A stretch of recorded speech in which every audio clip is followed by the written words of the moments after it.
Hello मेरे प्यारे भाइयों, प्यारे प्यारे दोस्तों और सभी लोग जो भी हमारे इस वीडियो को देख रहे हैं। आइए आज हम पढ़ते हैं बिहार बोर्ड के क्लास 9वां वर्ग के इतिहास का पहला चैप्टर जो कि भौगोलिक खोजें हैं। इसके बारे में हम लोग विस्तार पूर्वक अध्ययन करेंगे। ये एग्ज़ाम के पॉइंट ऑफ व्यू से बहुत ही इम्पोर्टेंट है। तो हम लोग जानेंगे कि भौगोलिक खोजें क्या है, इसमें क्या क्या चीज़ के बारे में अध्ययन करना है।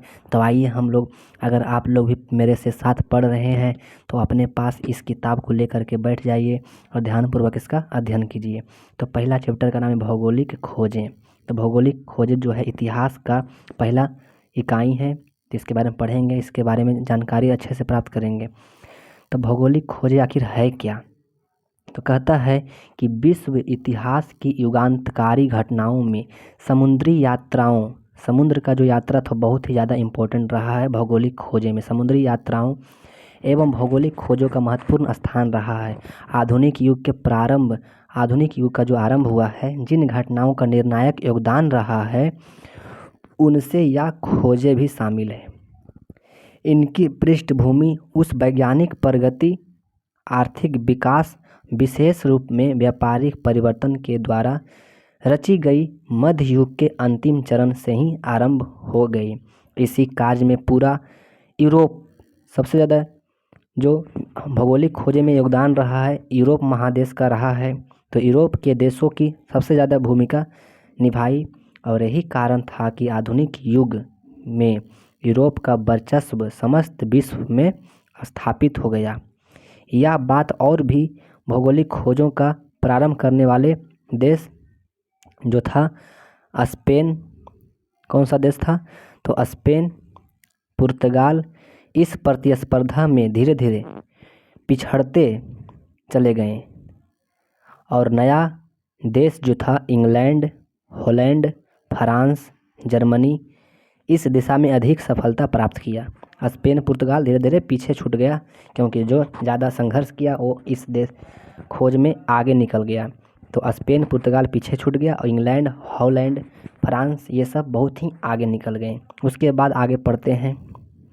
कह रहा है कि हम जानते हैं कि विश्व की प्रारंभिक सभ्यताओं के काल से व्यापार, कह रहा है कि इसमें कि विश्व में जो स्टार्टिंग जब से हुआ था वो भी उसी समय से व्यापार एवं वाणिज्य परस्पर संपर्क का कारण रहा है। व्यापार और वाणिज्य का यहाँ एक देश से दूसरे देश में व्यापार आदान प्रदान हो रहा था पहले से ही। यह व्यापार मुख्यतः एक निश्चित मार्ग के माध्यम से होता था। एक स्थान से दूसरे स्थान पर सामान को ले जाने के लिए एक कोई मार्ग होगा तो मार्ग के माध्यम से होता था। कह रहा है कि प्राचीन एवं मध्य काल में भी यूरोप और एशिया के मध्य प्रायः इन्हीं मार्गों का प्रचलन किया जाता था। प्राचीन एवं मध्य काल में भी यूरोप एवं एशिया के मध्य जो था मार्गों का प्रचलन किया जाता था, परंतु विश्व के कोई ऐसा भी क्षेत्र था जिनमें जनजीवन तो विद्यमान था लेकिन शेष विश्व से उनका जुड़ाव नहीं था। कोई ऐसा देश था जहाँ कई देश तो था लेकिन वहाँ जाने का कोई सुविधा नहीं था। ऐसे में कौन कौन सा देश था? तो कौन कौन सा देश था आइए जानते हैं। तो उस देश में था अमेरिका। कौन सा था? अमेरिका, अफ्रीका, ऑस्ट्रेलिया, एशिया के अन्य हिस्से आदि थे। इसीलिए 13वीं शताब्दी में भारत होकर चीन तक की यात्रा विवरण यूरोपियों को दक्षिण पूर्वी एशियाई समृद्धि पर हुए भौगोलिक खोजों तथा उससे प्राप्त उपलब्धियों ने यूरोप में आधुनिक युग का मार्ग क्या किया? प्रशस्त किया। आधुनिक युग का मार्ग प्रशस्त किया, खोज किया। यूरोप महादेश के लोगों ने एक स्थान से दूसरे स्थान जब निकले तो अलग अलग देश का खोज होने लगा था। अब देखिए जो यहाँ पर पीला कलर में जो दिया हुआ है यहाँ पे वो बहुत ही इम्पोर्टेंट है, इसको याद करना बहुत ज़रूरी है। इसलिए हम लोग देखते हैं सबसे पहले इसको। तो लिखा हुआ है इसमें कि पुर्तगाली यात्री कौन था? Marco Polo. पुर्तगाली यात्री कौन था? Marco Polo. पुर्तगाली यात्री मार्को पोलो ने विजयनगर साम्राज्य की समृद्धि एवं चीन के शासक कुबलय खां के दरबार के वैभव का वर्णन अपने यात्रा वृत्तांत में किया है। कहने का मतलब हुआ कि पुर्तगाल के रहने वाला एक यात्री थे मार्को पोलो, जो उन्होंने क्या किया है? तो विजयनगर साम्राज्य की समृद्धि और चीन के शासक कुबलय खां के दरबार में वैभव का वर्णन कर अपने यात्रा वृत्तांत में वर्णन किया है। ठीक है दोस्तों, आगे बढ़ते हैं।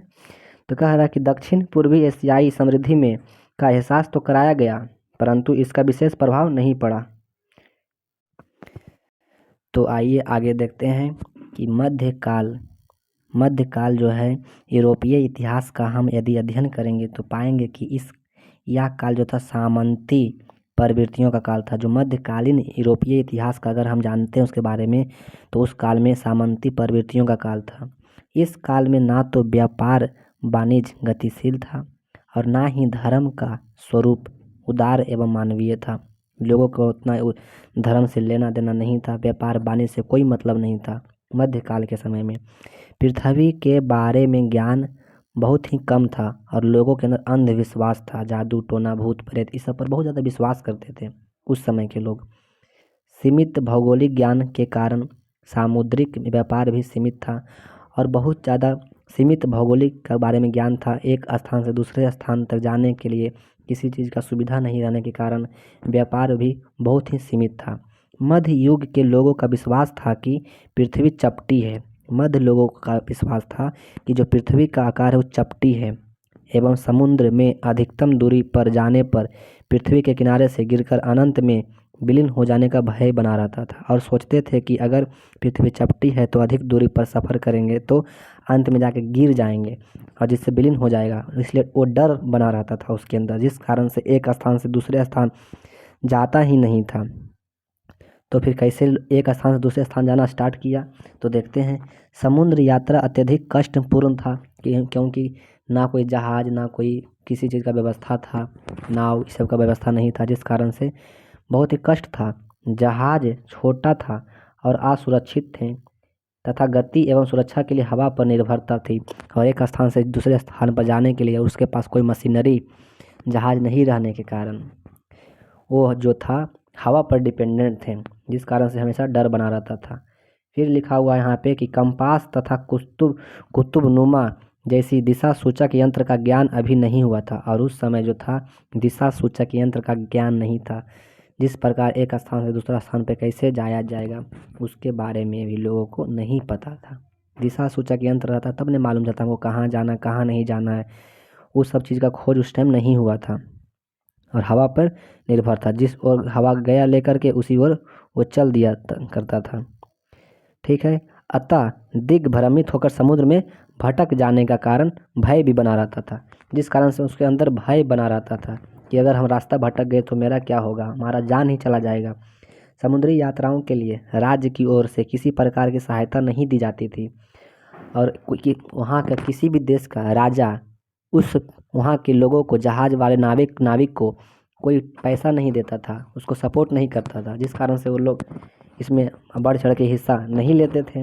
समुद्री यात्राओं के लिए राज्य की ओर से किसी भी प्रकार की सहायता नहीं देता था। इस विषम परिस्थिति में नाविक एवं व्यापारिक द्वारा अटलांटिक अंध महासागर जैसे महासागर की यात्रा करना बहुत ही दुष्कर था।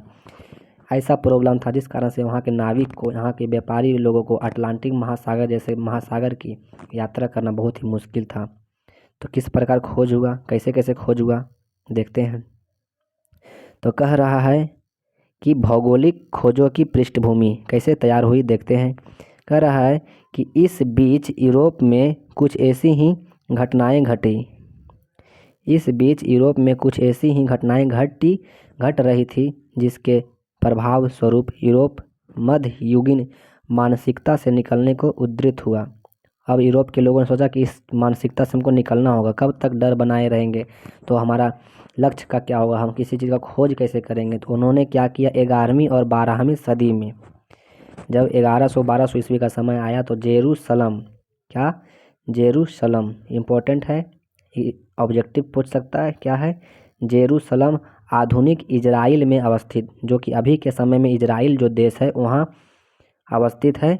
जेरूसलम पर अधिकार के मुद्दे को लेकर वहाँ पर यूरोप के लोगों ने अधिकार के मुद्दों को लेकर के धर्म को लेकर के एक युद्ध हुआ। जब यूरोपीय सामंत मध्य एशिया के नवीन शक्ति अरबों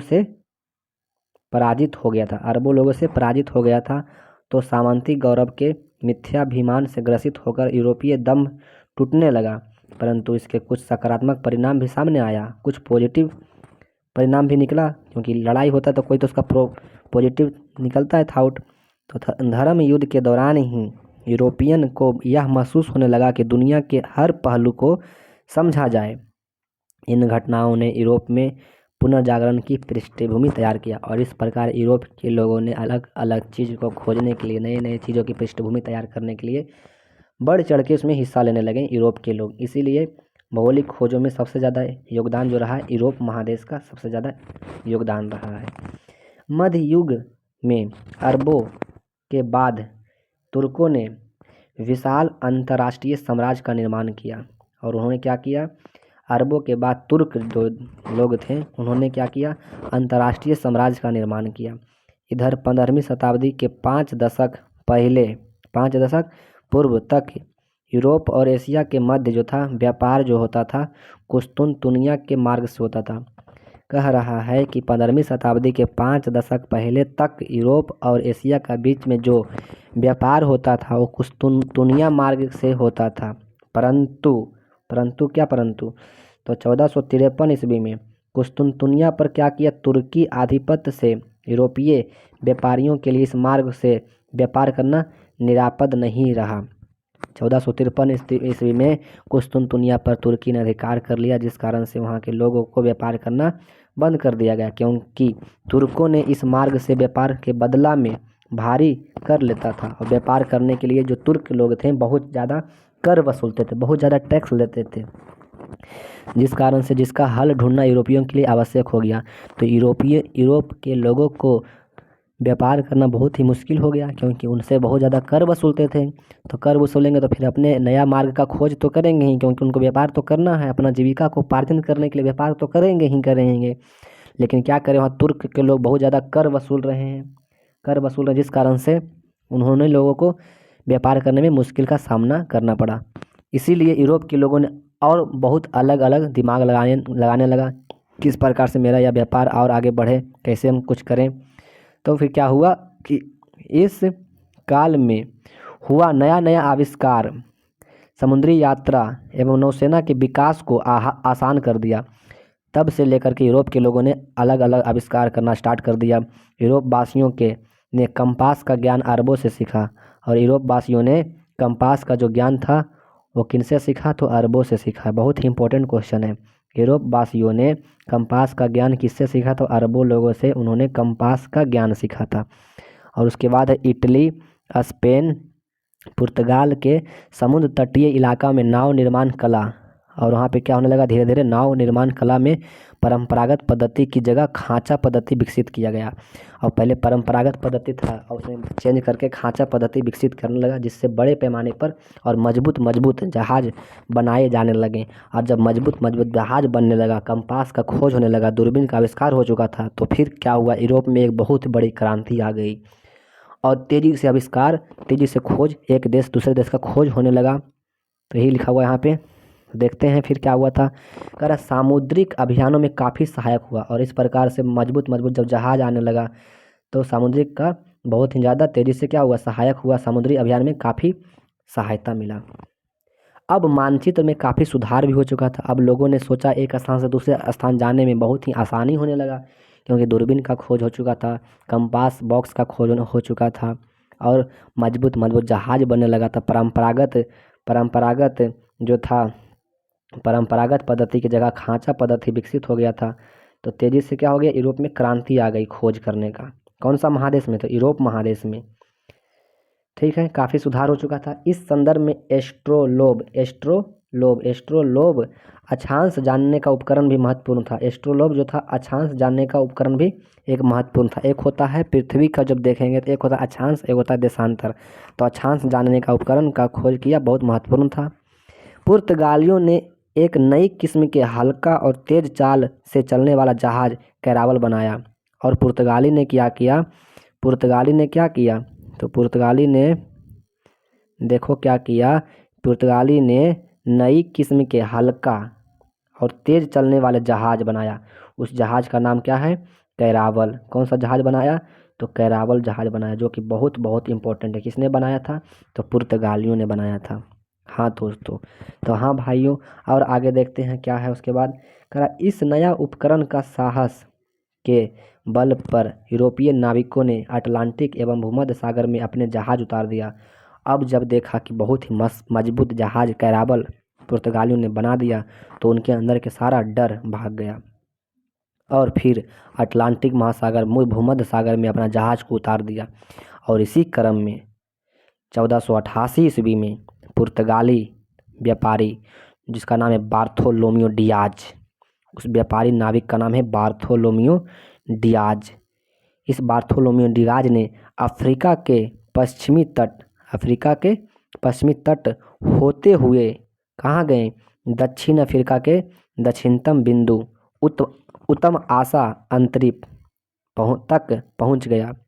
और 1492 ईस्वी में क्रिस्टोफर कोलंबस के द्वारा अमेरिका की खोज किया गया। और क्रिस्टोफर कोलंबस ने 1492 ईस्वी में अमेरिका की खोज किया था। 1492 में किसने खोज किया था? अमेरिका का कोलंबस ने खोज किया था दोस्तों। और इस प्रकार एक नया देश का खोज हो गया था। कोलंबस ने अमेरिका का खोज कर दिया था 1492 ईस्वी में। अमेरिका की खोज किया, उसके बाद धीरे धीरे क्रांति तेज हो गया। अलग अलग लोगों के अंदर उत्साह आने लगा कि हम भी कुछ नया खोजेंगे, अपना इतिहास के पन्ना पे अपना नाम भी दर्ज करवाएंगे।